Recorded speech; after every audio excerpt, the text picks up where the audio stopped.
اس قرآن میں آسانی سے سمجھ میں آنے والے آیات جو تا قیامت مسلمانوں کے لیے، تمام انسانوں کے لیے ہدایت ہے، اور نبی صلی اللہ علیہ وسلم کے سود کے متعلق جو احادیث آئی ہیں جس میں نبی صلی اللہ علیہ وسلم نے لعنت بتائی، عذاب بتایا، کیا ان سب کے بعد کسی اور کے فتوے کی ضرورت پڑ گئی ہم مسلمانوں کو؟ کیا آپ جانتے ہیں کیا فرمایا محمد صلی اللہ علیہ وسلم نے سود کے متعلق؟ اگر ہم مجموع زوائد پڑھیں گے، اس کے جلد نمبر 4 اور اس کے صفحہ نمبر 120، یعنی والیوم نمبر 4 پیج نمبر 120، نبی صلی اللہ علیہ وسلم فرماتے ہیں جس نے 1 پیسہ سود کا لیا گویا اس نے 36 مرتبہ زنا کیا۔ استغفر اللہ۔ زنا یعنی مرد اور عورت کے ناجائز سیکشل تعلقات کو کہتے ہیں، استغفر اللہ۔ 1 پیسہ سود کا اگر لیں گے تو گویا ہم نے 36 مرتبہ زنا کیا، استغفر اللہ۔ اور نبی صلی اللہ علیہ وسلم یہ بھی فرماتے ہیں بیہقی شعب الایمان میں جلد نمبر 4 حدیث نمبر 1932 میں، یعنی والیوم نمبر 4 حدیث نمبر 1932 میں نبی صلی اللہ علیہ وسلم فرماتے ہیں جس نے 1 پیسہ سود کا لیا گویا اس کو اس کی سگی ماں سے زنا کرنے کا گناہ ملے گا۔ ذرا غور کیجئے، زنا خود ایک بدترین گناہ ہے، اور اس پر نبی صلی اللہ علیہ وسلم کہہ رہے ہیں کہ 36 مرتبہ زنا 1 پیسے سود پر، اور دوسری حدیث میں تو سگی ماں سے زنا۔ ایک اہم بات جو ہم سب کو غور کرنا چاہیے وہ یہ ہے کہ نبی صلی اللہ علیہ وسلم نے 1 پیسے سود پر اتنی بڑی لعنت کہی، جبکہ ہم مسلمان آج سووں کے پیسوں میں نہیں بلکہ ہم روپیوں میں سود کا کاروبار کر رہے ہیں۔ ذرا سوچئے، جب اللہ سبحانہ تعالیٰ نے قرآن مجید میں ماں باپ کی نافرمانی، جوا، شراب، زنا یا پھر جھوٹ بولنا، غیبت کرنا، ان تمام گناہوں کے لیے اللہ نے کوئی دھمکی نہیں دی جو دھمکی اللہ نے سود کے لیے دی ہے۔ شرک کے علاوہ، شرک کے بعد سب سے بدترین گناہ اللہ کی نظر میں سود لینا یا دینا ہے۔ اگر ہم قرآن مجید پڑھیں گے، اللہ سبحانہ تعالیٰ فرماتے ہیں سورہ بقرہ سورہ نمبر 2 آیت نمبر 275 سے آیت نمبر 279 تک، یعنی سورہ نمبر 2 آیت نمبر 275 تو آیت نمبر 279 تک، جہاں اللہ فرماتے ہیں، جب اللہ سبحانہ تعالیٰ نے سود کی لعنت کے بارے میں بتا دیا تو آخری آیت میں اللہ فرماتے ہیں آیت نمبر 279 میں،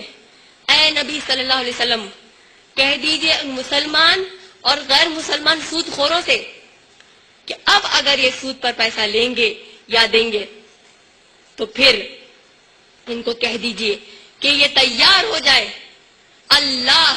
اور اس کے رسول صلی اللہ علیہ وسلم کے خلاف جنگ کرنے کے لیے۔ میں پوچھتی ہوں، ہم میں سے کون تیار ہے اللہ اور اس کے رسول صلی اللہ علیہ وسلم کے خلاف جنگ کرنے کے لیے؟ اگر ہم اس سود کی لعنت جان بوجھ کے یا انجانے میں اگر ہم ملوث ہیں تو ہم کو سب سے پہلے چاہیے کہ ہم اللہ سے توبہ کریں اور ایسے گناہ کو کبھی بھی نہ دہرائیں۔ آئیے میں آپ تمام کو دوسری ایک اہم تعلیم اسلام کی بتانا چاہتی ہوں جس پر ہم مسلمان صحیح طریقے سے عمل نہیں کر رہے، اور وہ ہے حجاب کا حکم۔ اگر آپ لوگ غور کریں گے، قرآن اور صحیح احادیث میں جو حجاب کا حکم آیا ہے اس کو کئی ہماری مسلمان مائیں اور بہنیں یا تو مکمل طریقے سے نہیں عمل کرتی یا تو عمل ہی نہیں کرتی، جس کی وجہ سے آپ دیکھتی ہیں کہ ہمارے معاشرے میں کئی ضعیف عورتیں، اگرچہ کہ ان کو حجاب کرنا فرض نہیں ہے، سورہ نور سورہ نمبر 24 آیت نمبر 60 کے مطابق، سورہ نور سورہ نمبر 24 آیت نمبر 60 کے مطابق ضعیف عورتوں پر اللہ نے فرض نہیں کیا حجاب، لیکن پھر بھی یہ ضعیف عورتیں حجاب کرتی ہیں، حجاب کے تقاضوں کو پورا کرتی ہیں، جو کہ ایک اچھی بات ہے۔ لیکن ایک تماشے والی بات یہ ہے کہ کئی با حجاب ضعیف عورتیں اکثر دیکھنے میں آیا ہے کہ بہت بار اپنے گھروں کی لڑکیوں کو بے حجاب لے کر گھومتی ہیں۔ اگر ہم دیکھیں حجاب کے حکم کا مقصد کیا ہے، تاکہ ہم اپنے لباس کی، ہمارے جسم پہ جو تمام زینت والی چیزیں ہیں ان کو ہم حجاب سے ڈھانک لیں تاکہ کسی غیر مرد کی نظر نہ پڑے اور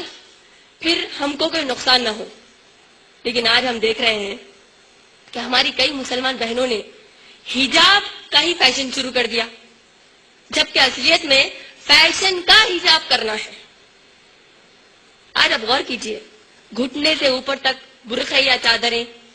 हमारे बुरखों पर, हमारे स्कार्फ पर और हमारे बुरखों पर चमकदार नगीने, ऐसे बुरखे जो जिस्म को चिपक जाते हो, तंग बुरखे हम पहनते हैं, या फिर ऐसे बुरखे जिनमें से हमारे अंदर का लिबास या दूसरी चीजें जाहिर हो जाती हूँ। ये जो तमाम हिजाब आइटम्स हम इस्तेमाल करते हैं, इसकी इस्लाम में कोई जगह नहीं। ये इस्लाम में हिजाब की तारीफ में ही नहीं आते। तो हर मुसलमान औरत को ये वादे कर लेना चाहिए, ये जो तमाम हिजाब आइटम्स हम इस्तेमाल कर रहे हैं, ये नाजायज है, हमारे लिए हराम है। और हमें से कई मुसलमान बहनें, उनको ये मालूम होने के बाद कि इस्लाम ने औरत को उसका चेहरा, कलाइयों और पांव को खुला रखने की इजाजत दी है, तो हमारी कई मुसलमान बहनों ने ये समझ लिया कि इस्लाम में चेहरा, कलाइयों और पांव को खुले रखना इस्लाम ने अफजल कह दिया, जबकि हकीकत तो यह है कि आपका चेहरा, कलाइयों और पांव को ढांक लेना भी अफजल है। और एक बहुत अहम बात जो हम सब मुसलमान औरतों को ये मालूम होना चाहिए, वो ये है कि अगर हम अपने चेहरे पर लिपस्टिक, पाउडर या कुछ भी मेकअप करती हैं और अपने कलाइयों और पांव पर हम मेहंदी के डिजाइन, अंगूठियां या फिर चूड़ियां अगर हम पहनती हैं, तो हमको चाहिए ऐसे वक्त भी चेहरे, कलाइयों और पांव का भी हिजाब करना हम पर लाजिम है। क्योंकि अगर हम ये अपनी जीनत दिखा रहे हैं, तो फिर हम कुरान मजीद में सूरह नूर सूरह नंबर 24 आयत नंबर 31 की खिलाफ वर्जी कर रहे हैं। आज अगर आप गौर करेंगे, कई हमारी मुसलमान हो या गैर मुसलमान बहनें, अगर हम इस दुनिया में सर्वे करेंगे कि दुनिया में औरतों के खिलाफ जुर्म की शरह क्या है, और हमको मालूम होगा कि मुसलमान ममालिक हो और गैर मुसलमान ममालिक हो,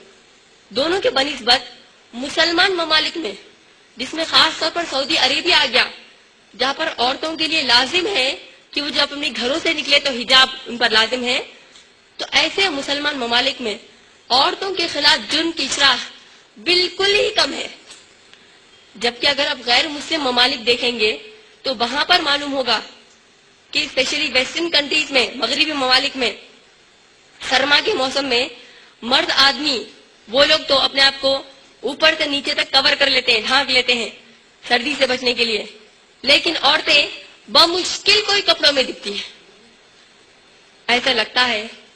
कि बेहयाई और नंगेपन की बेगर्दगी इतनी मोटी है कि जानलेवा सर्दी का भी उन पर असर नहीं होता। अगर हम अमेरिका में जुर्म जो औरतों के खिलाफ किया जा रहा है, उसकी शरह यानी उसकी स्टैटिस्टिक्स पर गौर करें, तो मालूम होता है कि यूनाइटेड स्टेट्स ऑफ अमेरिका में सन 2000 में यानी 2000 ईस्वी में, सिर्फ 8 साल पहले, सिर्फ 8 years ago, हर 2 मिनट एक औरत के साथ सेक्सुअल असॉल्ट हुआ। और सन 2001 ईस्वी में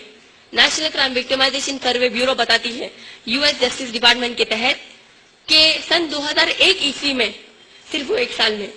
2,49,000 सेक्सुअल असॉल्ट्स हुए, यानी 2,49,000 सेक्सुअल असॉल्ट्स रिपोर्टेड, जिनमें से 84,000 कंप्लीट रेप्स थे, यानी कंप्लीट मुकम्मल जिना बिल जबर। इसका माना यह हुआ कि अमेरिका में ऑन एन एवरेज हर दिन 230 औरतों के साथ जिना बिल जबर होता है। और नेशनल क्राइम विक्टिमाइजेशन सर्वे ब्यूरो ने और मजीद मालूमात देते हुए कहा कि जिस किसी शख्स ने औरत का रेप किया, उसका औरत के साथ रिश्ता क्या है, तो नेशनल क्राइम विक्टिमाइजेशन सर्वे ब्यूरो ये बताती है कि 17% औरत के करीबी खूनी रिश्तेदारों ने उसका रेप किया, 2% ऐसे जिनको औरत अच्छी तरीके से जानती थी, 43% 43% जो औरत के दोस्त थे, जैसे मैंने कहा फ्रेंडशिप, दोस्तों ने यह हरकत की, 62% टोटल नॉन स्ट्रेंजर जिनको औरत जानती थी, और 34% 34% जो एक अजनबी है, और 4% ऐसे 4% ऐसे जिनको औरत बिल्कुल ही नहीं पहचानती। हमारी रियासत आंध्र प्रदेश के पुलिस के सरबराह Shri SSP Yadav press conference से खिताब करते हुए कहते हैं, जिसका जिक्र 30 दिसंबर 2007 के इंग्लिश अखबारात में आया है। इसमें बताया गया है कि श्री एसएसपी यादव बताते हैं कि हमारी रियासत आंध्र प्रदेश में सन 2007 ईस्वी में, यानी जनवरी 2007 से दिसंबर 2007 तक सिर्फ हैदराबाद में औरतों के अगर जुर्म हुआ औरतों के खिलाफ, उसकी अगर शरह मालूम करेंगे तो श्री एसएसपी यादव बताते हैं कि औरतों के साथ 1066 रेप्स हुए, 1066 रेप्स हुए, जिसका माना ये हुआ कि हर दिन 2 औरतों के साथ रेप हुआ। और अगर हम टाइम्स ऑफ इंडिया की 1 जनवरी 2008 के उसके सफा नंबर 10 की रिपोर्ट पढ़ेंगे तो मालूम होगा कि हमारे हिंदुस्तान में औरतों के खिलाफ जो जुर्म हो रहा है, इसमें बताया गया है कि 19,348 औरतों के साथ रेप हुआ, 19,348 औरतों के साथ जिना भी जबर हुआ। इसका माना यह हुआ कि हर दिन हमारे हिंदुस्तान में 53 यानी 53 औरतों के साथ रेप हुआ हर दिन हिंदुस्तान में। इसका माना यह हुआ कि हर घंटे हमारे हिंदुस्तान में 2007 में 2 औरतों के साथ रेप हुआ। क्या बताइए, अगर हम सोचें कि हम इस जुर्म पर कैसे काबू कर सकते हैं तो इसका जवाब सिर्फ एक है कि हर औरत अगर हिजाब करे, चाहे मुसलमान हो या गैर मुसलमान हो, हिजाब करेंगे तो इंशाअल्लाह जुर्म की शरह बहुत जल्द कम हो जाएगी। आज आप गौर करेंगे, हमारी कई मुसलमान हो या गैर मुसलमान बहनें ये सोचती हैं कि हिजाब हमारी तरक्की में रुकावट है। ऐसी तमाम बहनों से मैं कहना चाहती हूँ कि हिजाब हमारी तरक्की में रुकावट नहीं बनता। क्यों? क्योंकि अल्हम्दुलिल्लाह मैंने बीएससी जेनेटिक्स की तालीम हासिल की है। मेरे शागिर्दात में आईआरई वुमेन सेक्शन की शागिर्दात में से एमएससी माइक्रोबायोलॉजी खुद मोहतरमा नसरीन है। मेरी दूसरी शागिर्दात में से एमएससीज, एलएलबीज, बीएड्स, कंप्यूटर साइंस से एमएससी जिसने किया हो, मेडिकोस, पीएचडीज, ये मेरी शागिर्दात में से है। और अल्हम्दुलिल्लाह हम हमारा हिजाब करते हुए हमने तालीम हासिल की, लेकिन हमको कभी भी नहीं लगा कि हिजाब हमारी तरक्की में रोड़ा बन रहा है, तरक्की में वो खलल डाल रहा है, बल्कि हमको ऐसा लगा कि हिजाब करने के बाद तरक्की हासिल जो हम कर रहे हैं, गोया हम अपने आप को गैर मर्दों की गंदी निगाहों से बचा रहे हैं और उनकी छेड़छाड़ से भी हम बच रहे हैं। हम में से कई मुसलमान बहनों को जब कहा जाए कि आप हिजाब करें तो वो कहती हैं कि हमें हिजाब करने की जरूरत नहीं। क्यों? क्योंकि हम नेक और पाक दामन लोग हैं, हमारी नजरें हमेशा नीची रहती हैं, कभी भी मर्दों को नहीं देखती। तो हमारी बहनों को ये मालूम होना चाहिए कि आप, यानी जो भी बहन कहती हैं कि आप नबी सल्लल्लाहु अलैहि वसल्लम की बीवियों, बेटियों और सहाबियात से ज्यादा अफजल नहीं हो सकती। नबी सल्लल्लाहु अलैहि वसल्लम की बीवियां, बेटियां और दूसरे सहाबियात से ज्यादा आप नेक और पाकदामन नहीं हो सकती। क्यों? क्योंकि जब अल्लाह ने सूरह नूर सूरह नंबर 24 आयत नंबर 31 में हिजाब का हुक्म दिया तो अल्लाह ने सूरह अहज़ाब सूरह नंबर 33 आयत नंबर 49 में फरमाया, या अय्युहन नबिय्यु, ऐ नबी सल्लल्लाहु अलैहि वसल्लम, कुल लि अज़वाजिका, कह दीजिए अपनी बीवियों को, व बनातिका, और अपनी बेटियों को, व निसाइल मुमिनीना, और मुसलमान औरतों को, युदनीना अलैहिन्ना मिन जलाबिबिहिन्ना, कि जब अपने घरों से बाहर निकले तो अच्छे खासे मोटे कपड़े से अपने आप को ढांक ले।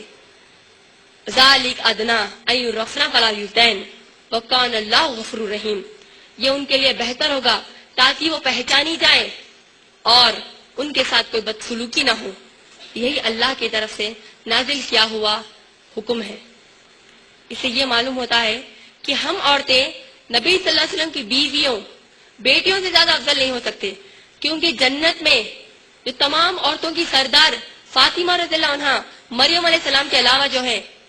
ये तमाम औरतों में नबी सल्लल्लाहु अलैहि वसल्लम की बीवियां, बेटियां, जब इनको अल्लाह ने हिजाब का हुक्म दिया तो हमको भी चाहिए कि हम हिजाब का हुक्म पर अमल करें। और अगर कोई, हम औरतों में से अगर कोई कहते हैं कि औरतों को हिजाब इसलिए करने को कह रहे हैं, गैर मुसलमान भी कहते हैं, اگر عورتوں کو حجاب کا حکم دیا جو جا رہا ہے وہ اس لیے کیونکہ عورتوں پر ہم کو شک ہے. اگر یہ بات سچ ہوتی تو حجاب کا حکم ہماری امہات المومنین کو نہیں دیا جاتا, نبی صلی اللہ علیہ وسلم کی بیٹیوں کو نہیں دیا جاتا, صرف ہم کو دیا جاتا. اس کا معنی یہ ہے کہ حجاب کا حکم ہم کو اس لیے نہیں دیا گیا کہ ہم پر شک کیا جا رہا ہے, بلکہ اس لیے دیا گیا تاکہ ہماری عزت کی حفاظت ہو, ہماری جان کی حفاظت ہو. بالکل اسی طریقے سے جب ہم بازار میں زیور خریدنے جاتے ہیں, ہیرے موتی سونا چاندی جب ہم خریدنے جاتے ہیں تو اس کو ڈبے وغیرہ میں پیک کرتے ہیں, محفوظ کر لیتے ہیں, گھر آنے تک اس پر اچھی خاصی نظر رکھتے ہیں, اور گھر میں آنے کے بعد بھی لاکر وغیرہ میں رکھتے ہیں تاکہ اس کو کوئی نقصان نہ ہو. کیوں؟ کیونکہ ہمارے لیے وہ چیز بہت قیمتی ہے. اسی طریقے سے اسلام میں حجاب کا تصور یہ ہے, چاہے عورت مسلمان ہو یا غیر مسلمان ہو, اسلام میں عورت کی عزت بہت ہی زیادہ قیمتی ہے. ہیرے جواہرات تمام دنیا میں قیمتی چیزوں سے زیادہ قیمتی ہے. اسی لیے اللہ نے کہا کہ عورتوں کو حجاب کرنا چاہیے, لیکن ہم مسلمان عورتوں نے اس حجاب کے حکم کو ہی ترک کر دیا. تو بھلا بتائیے کیسے بن سکتی ہوں میں کامیاب عورت؟